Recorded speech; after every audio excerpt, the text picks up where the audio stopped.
Good morning, good afternoon, and good evening to everyone wherever you are. My name is Sekai Solomon Kampala Ayina, and today I will be talking about the late retired Major John Kasora's book, Betrayed by My Leader.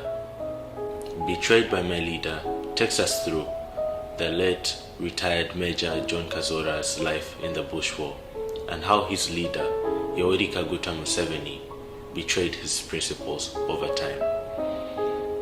In this book, we get to see that Yoweri Kaguta Museveni, who once stood for unity for all peoples in Uganda, justice for all, and human rights, came to be the one thing that he preached against. What once began as a revolution for democracy has now become a dynasty built on lies, conspiracy, and deception. And what once was meant to be a government built by the people for the people has now become one man's family business. We dive into the late retired Major John Kasora's book, an expose of Museveni and who he truly is. In the beginning, Museveni sounded like hope, a young intellectual man, a man who promised to unite all our tribes and restore dignity to the Ugandan people. But even in those early days, beneath all the slogans and the sharp speeches, the author saw something darker, an obsession with control. Loyalty mattered more to Museveni than courage. Obedience mattered more than the truth. And the very methods used to win the war, secrecy, manipulation, and the silencing of all their enemies, became the blueprint for the dictatorship that followed. He became the very thing he swore to destroy. When Museveni came into power in 1986, Ugandans celebrated. They thought that the tyranny was over. Songs of freedom filled the air, but the honeymoon was very short-lived. Shortly after, all political opponents to Museveni either disappeared or were incarcerated. Let's speak facts. Museveni abolished political parties. He abolished political parties and replaced them with a movement system, a one-man structure that demanded loyalty over political freedom and demanded loyalty over the love for your people. Museveni built the NRA into the UPDF, and this new UPDF was Museveni's own little personal army, which he used to purge political enemies and to silence the Ugandan people. Anyone that came up to say anything against Museveni was immediately silenced. Even his own comrades, the likes of Besigye, Sejusa, and Mushega, all were silenced. Some were exiled, jailed, and some were even killed. All of these among others. These were the tactics that Museveni used to intimidate and silence the Ugandan people right after he came into power. This is how Museveni has held power for such a long time. By the mid-90s, the Bush Wars dream was now gone, rotten.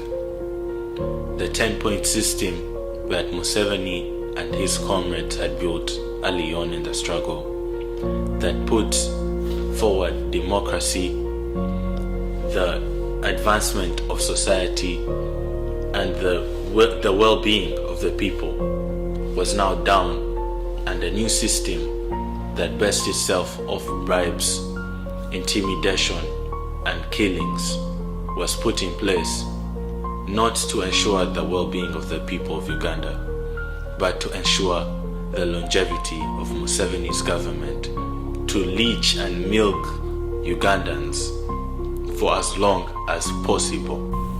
The revolution was over. Now the regime had begun. Museveni's Uganda runs on surveillance and silence.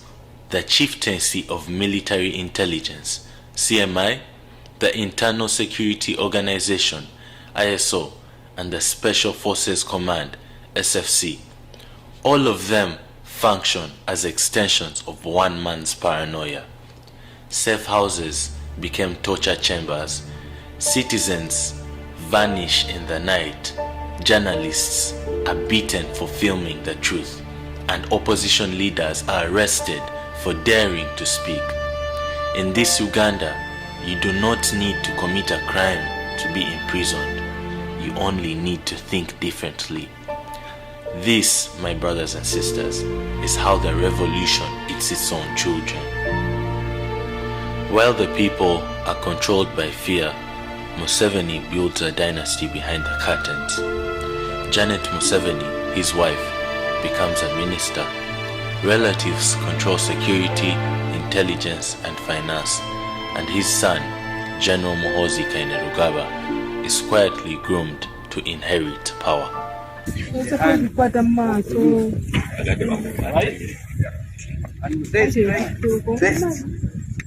Make sure those people are not in this country. Right? Are we together, my friend? Now.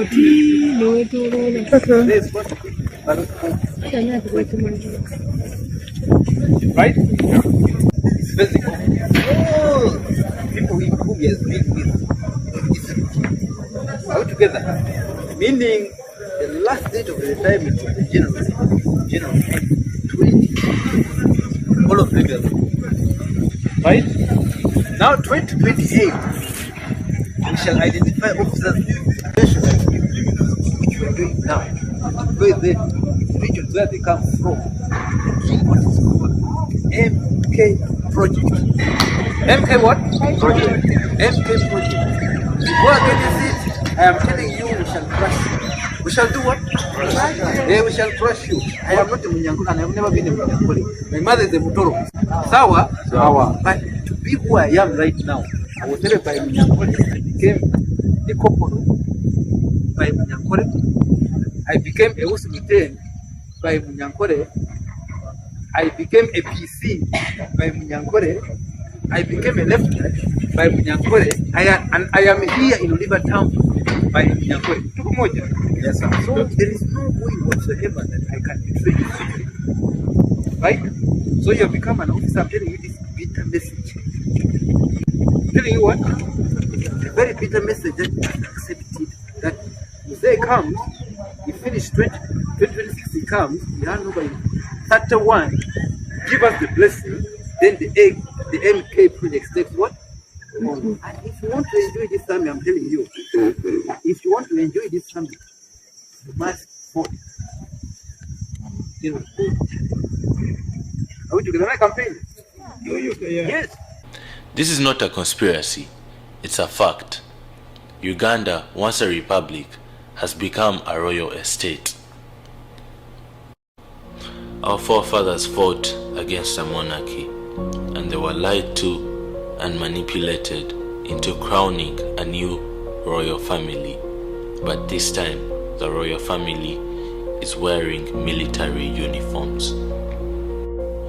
In the book, we see the author talk about how the constitution has been manipulated. In 1995, when Ugandans believed in a new dawn, a constitution with term limits and age limits. But when those limits threatened Museveni's rule, he shredded them. In 2005, he removed term limits. And in 2017, I'm sure most of us have seen, and most of us were there during that time, when the age limit was abused and the age limit was removed in 2017. The author does not mourn for himself, but for